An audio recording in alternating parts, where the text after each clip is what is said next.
स्कंद पुराण में कहा गया है, मकरे चा दिवानाथे वृषगे चा बृहस्पतो कुंभ योगो भवेत तत्र प्रयागे अति दुर्लभे।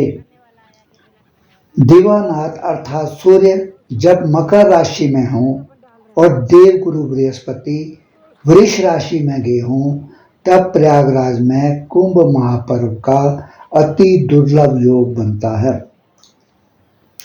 बृहस्पति को सूर्य के गिर्द एक चक्कर लगाने में 12 वर्षों का समय लगता है। नारायण गणना के अनुसार सूर्य हर वर्ष 14 जनवरी के आसपास मकर राशि में प्रवेश करते हैं। एक कुंभ संपन्न हो जाने के उपरांत बृहस्पति को वृष राशि में पुनः प्रवेश करने के लिए 12 वर्षों का समय लगता है। अतः हर 12 वर्ष के उपरांत प्रयागराज में कुंभ महापर्व पड़ता है। प्रयागराज में पौष पूर्णिमा से माघ पूर्णिमा तक अथवा मकर संक्रांति से कुंभ संक्रांति तक कुंभ महापर्व का 1 मास का आयोजन होता है। इस वर्ष मकर संक्रांति 14 जनवरी को है, पौष पूर्णिमा 13 जनवरी को पड़ रही है। अतः प्रयागराज में 13 जनवरी से महाकुंभ लग रहा है।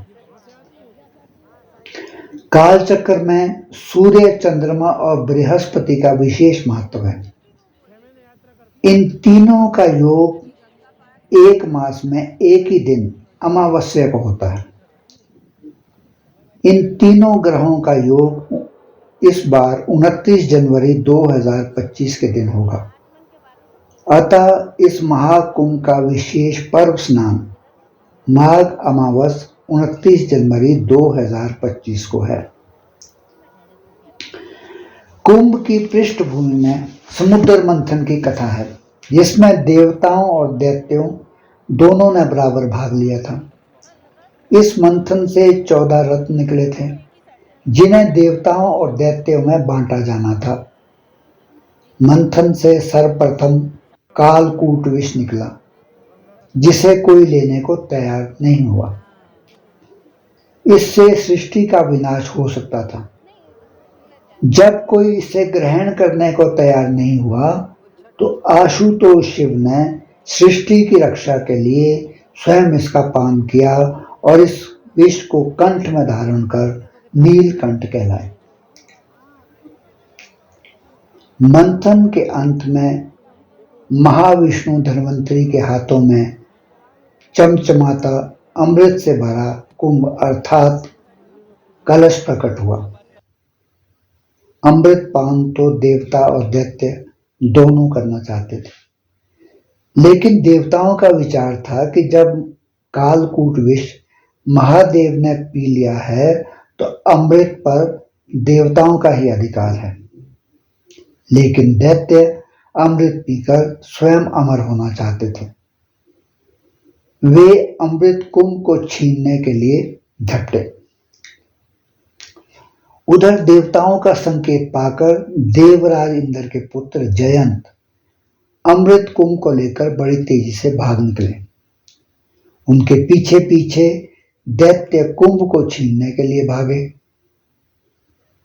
अमृत कुंभ की रक्षा करने में सूर्य, चंद्रमा और बृहस्पति का विशेष योगदान रहा था। देवताओं और दैत्यों में यह संघर्ष देवमान से 12 दिनों तक चला था। देवताओं का एक दिन पृथ्वी के 1 वर्ष के बराबर होता है।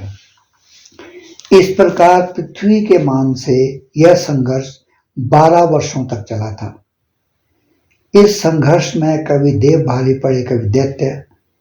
12 वर्षों की छीना झपटी के दौरान विभिन्न समय में इस कुंभ से कुछ अमृत बूंदें 4 स्थानों पर गिरी थी। यह स्थान है प्रयागराज, हरिद्वार, नासिक और उज्जैन। इन 12 वर्षों में देवगुरु बृहस्पति 12 राशियों से गुजर चुके थे। अमृत बूंदें गिरते समय इन स्थानों पर सूर्य, चंद्रमा और बृहस्पति की तब जो आकाशीय स्थिति थी, वैसी आकाशीय स्थिति पुनः 12 वर्षों के उपरांत आने पर इन चारों स्थानों पर कुंभ का आयोजन होता है। देव और दैत्यों के इस युद्ध में चंद्रमा को अमृत कुंभ को गिरने से बचाने का दायित्व दिया गया था। सूर्य को कुंभ को फूटने से बचाना था और बृहस्पति को यह देखना था कि कहीं दैत्य अमृत कुंभ का अपहरण ना कर लें। आखिर जयंत देवराज इंद्र के पुत्र थे, इसलिए डर यह भी था कि कहीं इंद्र ही अमृत कुंभ ना ले भागे। इसलिए इस दौरान शनि देव जयंत पर लगातार नजर रखे हुए थे।